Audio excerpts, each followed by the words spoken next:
Coucou, bonsoir. Je vous retrouve à chaud du Prime qui vient de se terminer avec le départ de, spoiler, le départ de Thomas. Je décrirais ce Prime comme une soirée qui a été crescendo en qualité, d'une part, et en émotion.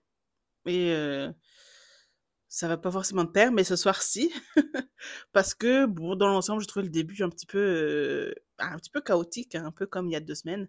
Et puis finalement, avec les prestations de qualité qui sont un petit peu concentrées vers la deuxième partie du Prime, ça a été. Et il y a des élèves en particulier qui ont un peu porté ce Prime un peu plus. Et bon, on va y venir prestation par prestation. Il y a des élèves qui ont un peu moins brillé cette semaine. Bon, c'est aussi avec la programmation, hein, forcément, c'est dur de briller quand tu n'as pas un morceau qui est vraiment dans ton style. Et inversement, c'est plus simple de briller quand tu as quelque chose qui te correspond parfaitement. Donc, prestation pour prestation, j'ai mes notes sur l'ordi là, donc mes regards fuyants vers ce côté, c'est parce que je regarde pour me rappeler. J'ai mis que le problème a bien démarré pour l'hymne. C'était dynamique. Je me suis fait la réflexion que même avant que les nommés arrivent sur scène, et je crois même peut-être avant Maureen, bon, les 3-4 premiers binômes, je me dis, bon, ben, si on les prend eux et qu'on les met eux en tournée, ça passe. Bon, évidemment, il n'y a pas Marine et Ulysse dans l'eau, or je pense que le public en voudra, ce qui paraît, bon, à mon sens, pour Marine, plutôt justifié, donc pas de souci. Mais en tout cas, l'hymne, en tout cas, a bien fonctionné cette semaine. Euh, Ensuite, Patrick Fiori est venu chanter Belle avec Charles et Noah. Je dis ensuite, j'enchaîne plus vite que le Prime. Le Prime, ils ont mis un magnéto avant chaque chanson, quasiment. Il doit y avoir 2 ou 3 chansons qui n'ont pas été précédées d'un magnéto. Bon, ça commence à faire beaucoup, hein. Euh, alors, Belle, j'ai mis que je trouvais que peut-être que la tona était un peu basse pour Noah. Ça se voit qu'il ça va, il chantait pas non plus trop mal, mais je sais pas s'il était vraiment hyper à l'aise dans ce couplet-là, dans cette tonalité-là. Par contre, j'ai noté que Fiori, comme d'habitude, très très généreux, même quand il chante pas, la façon dont il échange des regards, des gestuels avec les autres chanteurs sur le tableau, bah, je trouve ça hyper cool. Charles était dans sa tona par contre, mais quelques imprécisions au niveau de la justesse. Bon, ça c'est pas à moi de le débriefer pour lui, mais on verra ce qu'en dit Marlène. Belle énergie en tout cas. Je vous cache pas que si des bails sombres sortent des tiroirs impliquant Patrick Fiori, je vais être dévastée. Donc bon, espérons qu'il reste fidèle à sa réputation actuelle. Ensuite, c'est Attic qui est venu chanter Angela avec Maceo et Emma. Je vous cache pas que quand cet artiste a été annoncé, et cette chanson, on est pas mal sur Internet à se dire, mais pourquoi il vient cette semaine? Est-ce qu'il sort un truc? Est-ce qu'il a une actualité? Et ça n'a même pas l'air d'être le cas. Par contre, quand j'ai entendu la prestation ce soir sur le Prime, je me suis dit, oh, mais c'est ça la maison de Maceo au niveau, euh, au niveau du registre vocal. Et je trouve qu'il s'en est sorti hyper bien. Surtout il a pas mal gagné en confiance cette semaine avec le top, avec les Energy Music Awards. Donc, ça lui allait super bien, en fait, à Maceo. Et dans ce registre vocal-là, bah, je pense qu'il peut faire des choses hyper intéressantes. Donc, c'était très cool de l'entendre là-dessus. Et du coup, bah, je me dis, bon, bah, finalement, il y a quelqu'un à la programmation qui fait ces choses qui nous semblent un peu aléatoires, pas forcément par hasard. Donc, je notais que ça, c'était bien. Euh, Emma, c'est moins son registre, je pense, mais l'énergie était pas mal du tout. Ensuite, c'était le medley cinéma, un petit peu spooky, un petit peu. Voilà, on a eu Ghostbusters, on a eu Men in Black, on a eu Belle au bois dormant avec Franck et Julie. Franck et Julie, j'ai l'impression qu'ils se sont un peu ratés là-dessus. Franck qui oublie de lever le voile de Julie, donc qui est gêné pour chanter. Puis c'était pas forcément non plus une chanson qui complimentait leur voix. Je me demande si Julie a pas été un peu fausse aussi. Donc pas convaincue par cette partie-là. Man in Black, on demande à Emma et Maceo de faire du rap en anglais. Alors, linguistiquement, si tu es bilingue, j'entends que c'était pas forcément exact, mais même pas je leur en tiens rigueur. Je veux dire, on leur demande de... Et en plus, une semaine de fou qu'ils ont eu au niveau des répétitions et tout ça. Donc, au niveau de l'énergie et du jeu de scène et de ce qu'ils ont donné à la caméra et au public sur place, je trouve qu'ils ont fait les bails, que c'était sympa. Ghostbusters, bon bah voilà, c'est la chanson rigolote. Il y avait même un hologramme de Bouffetou à l'écran. Bon, c'est pas fait pour faire de la prestation vocale, mais ça a mis l'ambiance. Il y avait Maureen, ah non, Maureen était au cœur sur Men in Black aussi, mais bon, Ghostbusters, voilà, bonne énergie, fiesta Halloween, ok. Et puis enfin, Ebony et Marguerite, The Highway to Hell. Je me dis qu'elle donnait énormément de bagou et énormément d'énergie. Elle donnait un petit peu le show. Après, vocalement, il y a quelques inexactitudes aussi, plus du côté de Marguerite, je pense. Mais voilà. Après, passons à l'épreuve d'immunité. Je suis en train de regarder le retour au château, là. Il y a Maceo qui pleure à l'écran, Thomas qui pleure en l'écoutant. Bref, je remettrai ça en replay. L'épreuve d'immunité, alors, dans l'ensemble, j'ai mis ensemble pas ouf. Clairement, vocalement, j'ai trouvé Emma et Maceo au-dessus.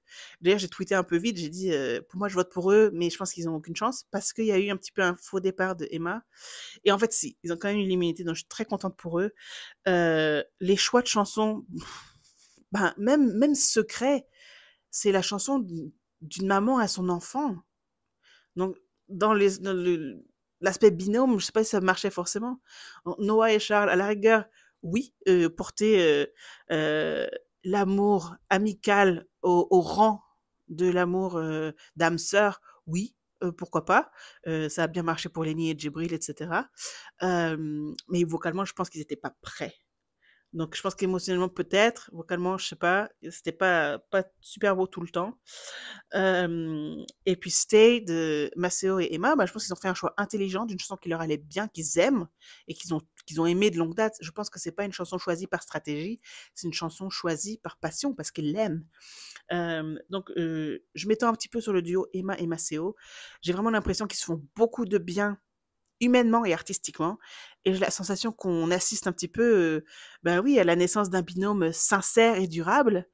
Après, je pense que ça, c'est un peu à double tranchant parce que j'ai presque envie de me dire, si ni l'un ni l'autre ne gagne la Star Academy, si ni l'un ni l'autre n'est le vainqueur ou la gagnante, ben, je m'attends presque à ce qu'ils sortent quelque chose en duo, ce qui n'a pas été fait, à part Elodie avait fait un duo avec Michel sur son album, mais il n'y a pas des non-gagnants qui ont fait un duo comme ça, et l'impact qu'ont Emma et Maceo en ce moment, avec leur prestation aux énergies Emma, ils sont en train ils travaillent sur une compo commune au château qu'ils ont inventé eux-mêmes et qui tourne un peu sur les réseaux, qui plaît beaucoup. Ben là, je suis presque à me dire, mais c'est ça le move en fait. Alors, est-ce que ça peut jouer contre eux? Parce que forcément, je pense que les candidats qui vont dans ce château veulent lancer une carrière solo. Donc, voilà. Mais en tout cas, ce qu'ils proposent en ce moment me plaît. J'espère les voir développer aussi, chacun leur spécificité. Mais voilà, j'aime bien.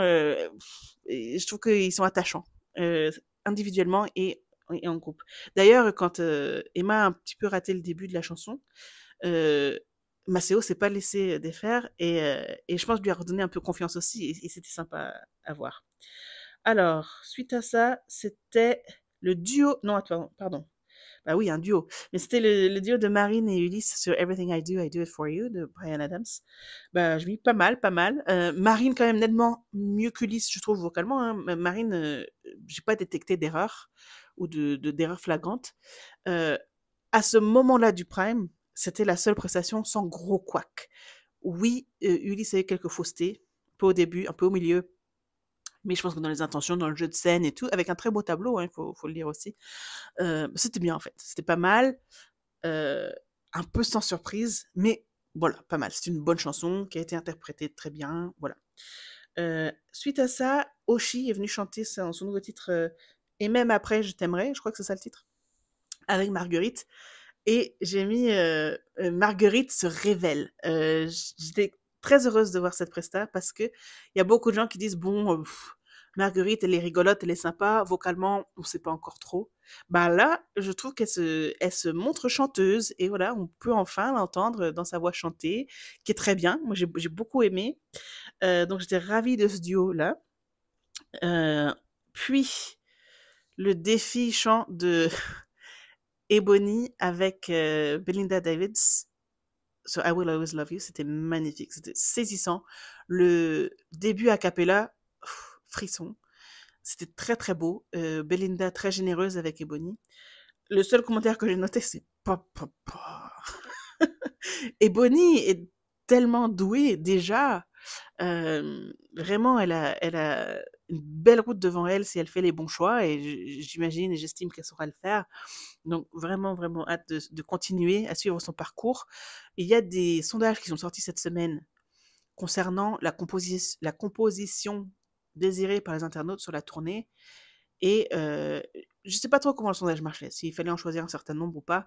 Mais dans le top 7, il n'y avait pas Ebony. Et les gens sont fous. Les gens sont fous. On descend dans la rue et on annule la tournée si Ebony n'est pas incluse. Qu'est-ce que c'est que ces bêtises-là? Ça suffit là. Il faut être sérieux 2 minutes. Ebony en finale. Bon, poursuivons. C'est un peu on passe du chaud au froid là. Ensuite, c'était Pascal Obispo avec Maureen sur Lucie. Et la pauvre Maureen qui a dû composer avec tous les adlibs, les improvisations, les caprices de Pascal Obispo, a changé le rythme, a changé sa mélodie, a changé sa ligne mélodique, a changé sa partition. Ben Maureen, elle a tenu le cap. Elle a réussi. Je pense qu'elle a changé de tonal un peu au début, c'est-à-dire qu'elle a commencé très haut, puis finalement, dès le premier refrain, elle s'est recalée dans sa zone de confort. Très bien, c'était joli. Elle a vraiment, ben, elle a fait ce qu'elle devait faire, et c'était particulièrement difficile à cause des inventions d'Obispo. Donc, bravo Maureen, pardon, bravo Maureen, c'était très bien. Puis Thomas et Maya ont chanté Drôle de vie.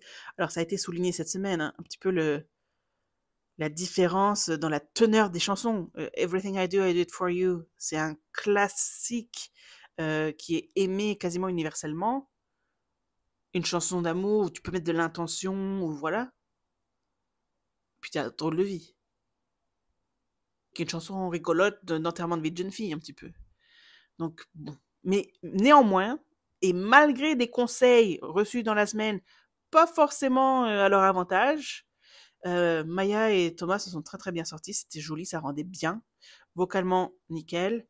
Par contre, voilà, que des plans très larges. Quand on voyait qu'ils cherchaient à faire des choses intéressantes avec la caméra, plan de loin. Je pense qu'ils ont vraiment pas été avantagés par ça. Après, pas de preuves, parce qu'on a vu à l'écran, hein. Mais je trouve qu'ils n'ont pas vraiment été super mis en valeur par ce choix de chanson. J'ai noté à ce moment-là, dans mes notes du programme, qu'à la place des élèves, j'aurais voté pour Thomas. Et c'est parce que dans ses comportements au château, on voit que c'est quelqu'un qui est un tel féru de musique et et moi je le trouve touchant en fait, dans ces moments à la guitare ou au piano, ou dans ces moments de musique, je dirais, de ces moments de vie, ces moments quotidiens, ces moments de musique, et ben, il me give quelque chose d'un peu plus tangible, j'ai l'impression, que ce que me donne Maya. Après, voilà, est-ce que la caméra suit moins Maya? Est-ce qu'elle fera de cette seconde chance-là l'occasion de nous montrer un peu plus des cordes à son arc? Je l'espère et je lui souhaite. On va revenir au dénouement là parce que c'était quand même quelque chose, hein. Donc avant ça, avant ce dénouement, on a donc eu Julie qui chante avec Aaron la chanson fétiche de Victorien de l'an passé, U-Turn, Lily. J'ai adoré cette chanson aussi dès que je l'ai entendue dans le film de Mélanie Laurent. Et j'aime beaucoup cette chanson. J'aime beaucoup Julie et je crois en son potentiel. Par contre, bah, j'ai pas été embarquée tellement. J'ai trouvé que vocalement, c'était pas forcément la maison de Julie. Et il manquait un petit peu une intensité, il manquait alors c'est un mot qu'on va entendre à toutes les sauces, c'est beaucoup trop au fil de la saison, mais concernant l'adresse, mais je ne sais pas si Julie en tout cas je l'ai pas vu, si Julie a vécu des choses dont parle cette chanson, si Julie a traversé les émotions qu'a traversé l'auteur ou l'interprète de la chanson. Si c'est le cas, je l'ai pas vu. La mise en scène était un petit peu, bon, un peu minimaliste, mais sur les tampons à différents niveaux, j'ai pas trouvé ça forcément hyper sensé. C'est dommage, parce que c'est une belle chanson. Et mais en fait, la limite, je suis en train de... il fallait rappeler Victorien, là, parce que lui, il a des choses à dire à travers ce texte. Et Julie, je sais pas. Alors que c'est une interprète très capable, qui a une belle voix, et j'ai l'impression qu'elle n'est pas mise en valeur jusqu'ici. Elle n'est vraiment pas mise en lumière par les morceaux qui lui sont proposés d'une semaine à l'autre.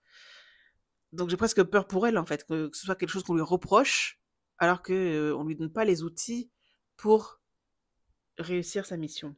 C'est dommage. Après, j'ai juste noté medley cringe.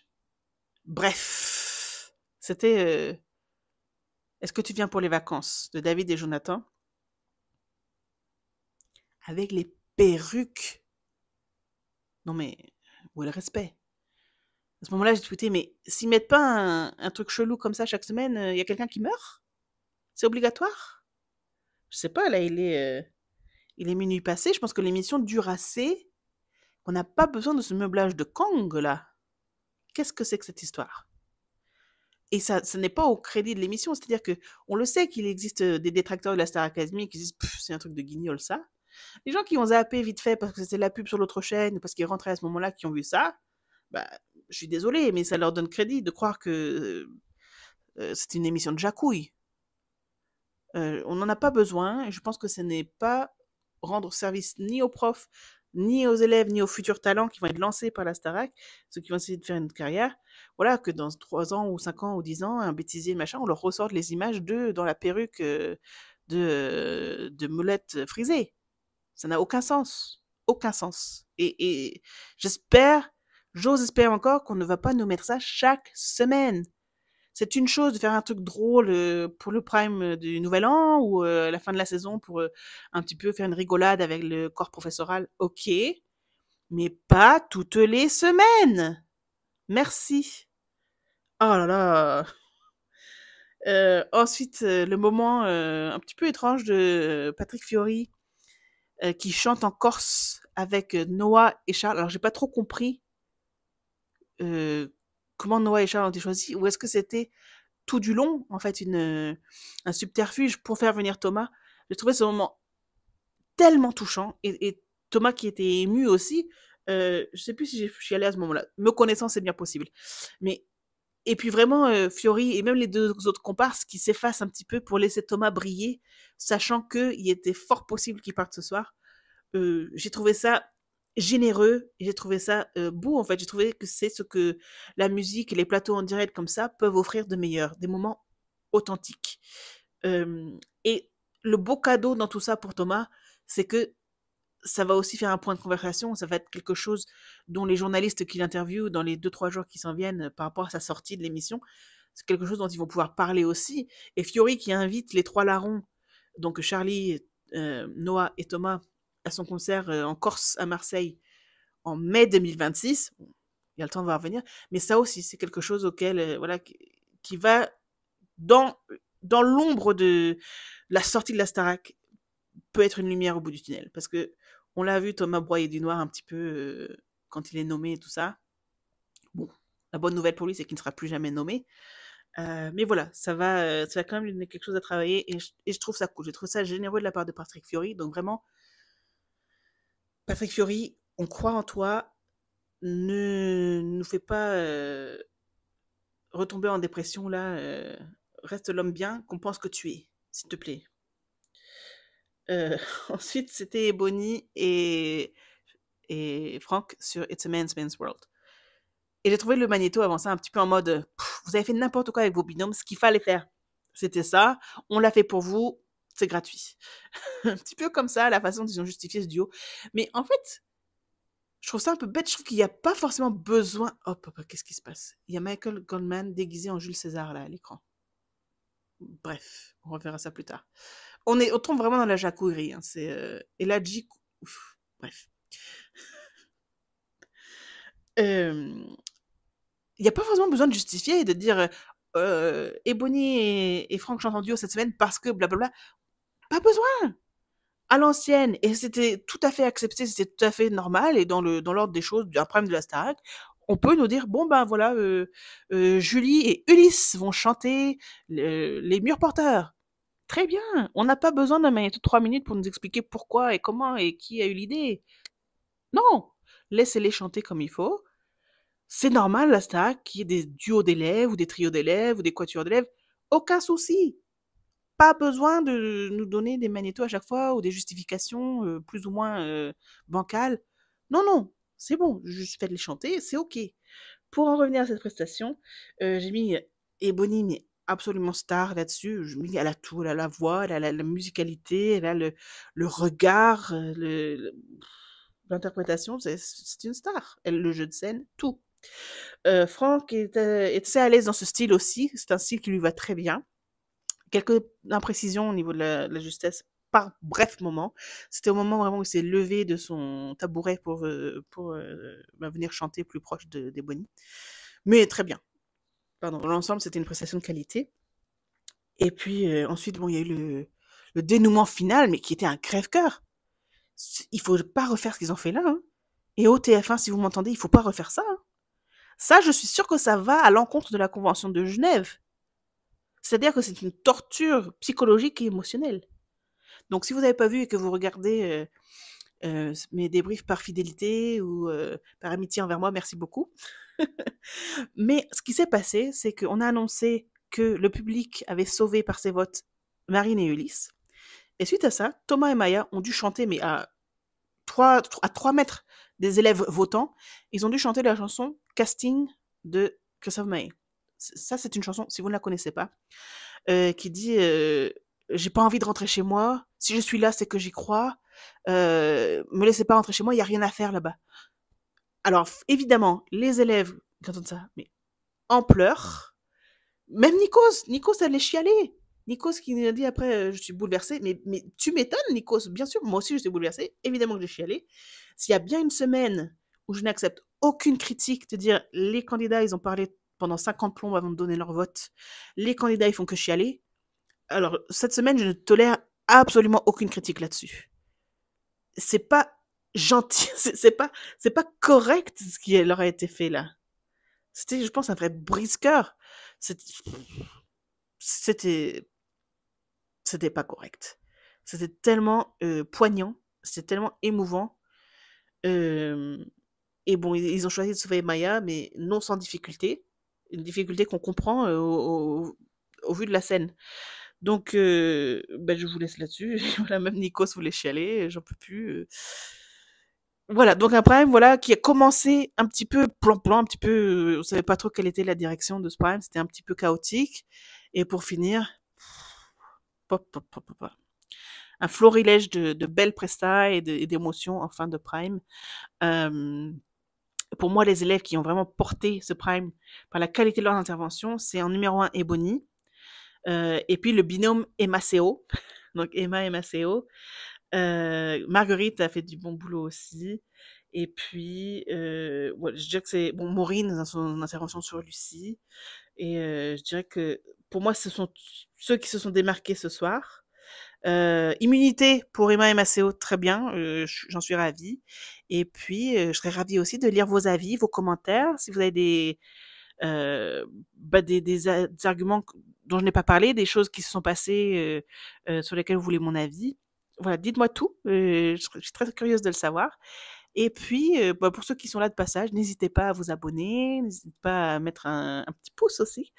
Je fais ce petit débrief-là chaque semaine.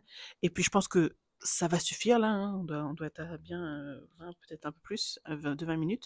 Donc, bon dimanche à vous, à la semaine prochaine. Bye bye!